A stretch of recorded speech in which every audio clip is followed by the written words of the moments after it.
তো গুপ্ত অবস্থায় ছিল। আপনি কি একটা শিবিরের নাম লেখানো ছেলেকে দেখাতে পারবেন? তারা তো আওয়ামী লীগ হয়েছিল, তারা তো অন্য দলের মাঝখানে ছিল। আমি প্রথমে আমাদের শ্রদ্ধেয় শিক্ষক, আমি ওনাকে ওইভাবেই দেখতে চাই। আমি মনে করছিলাম যে এখানে আমরা পলিটিক্যাল পার্টির দুজন আসছি আর উনি একাডেমিক। কেন আমি কোন দল সমর্থন করে কথা বলে কি এটা কি সমস্যা করতে? না, এটা তো কোনো সমস্যা না, এটা আমার অ্যানালাইসিস।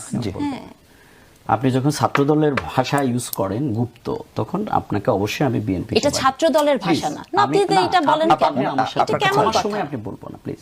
আমি তো ইউনিভার্সিটি থেকে ছাত্র, আপনি শিক্ষক, তাহলে সে একটা মেইনটেইন করেন।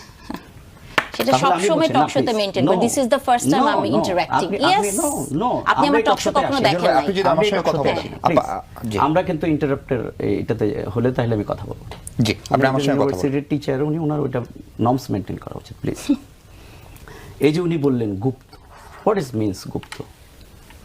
যেই দেশে আবরার, বিশ্বজিৎ, আবু বকরদেরকে শুধুমাত্র তারা আধিপত্যবাদের বিরুদ্ধে কথা বলার কারণে যাদেরকে হত্যা করা হয়েছে, সেই দেশে ছাত্র রাজনীতি কি বিগত দিন এখানে ছিল?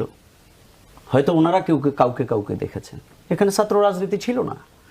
এখানে মিনি ক্যান্টনমেন্ট ছিল বাংলাদেশ, ওটা বাংলাদেশ। আজকে যে ঢাকা বিশ্ববিদ্যালয়, সে ঢাকা বিশ্ববিদ্যালয় আজকে সবাই মিলে তো ইলেকশন করছে। আমি সেদিনও বলছি ইউনূস সরকার ব্যর্থ হতে পারে, কিন্তু তার সফলতা দুই জায়গায় আমি দেখি। একটা হচ্ছে বাংলাদেশের শিক্ষা প্রতিষ্ঠানগুলো, আর আরেকটি হচ্ছে অর্থনৈতিক একটা উন্নয়নের জায়গা তৈরি হয়েছে। সুতরাং সেই জায়গাতে এসে বিগত দিনে ছাত্র শিবির কিভাবে নির্যাতিত হয়েছে, কিভাবে আমরা টর্চারের শিকার হয়েছে, সেই ইতিহাসগুলো শিক্ষক হিসেবে তো ওনার জানার কথা।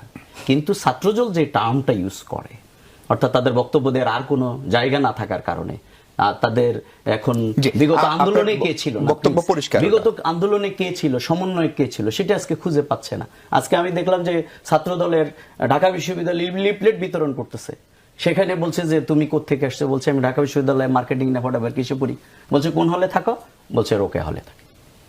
তো বলছে তুমি রোকেয়া হলে থাকো মানে? তাকে ধরে এরপরে তো ভিডিও সেটা এখন ভাইরাল।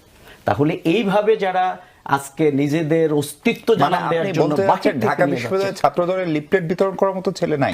না, সেটা তো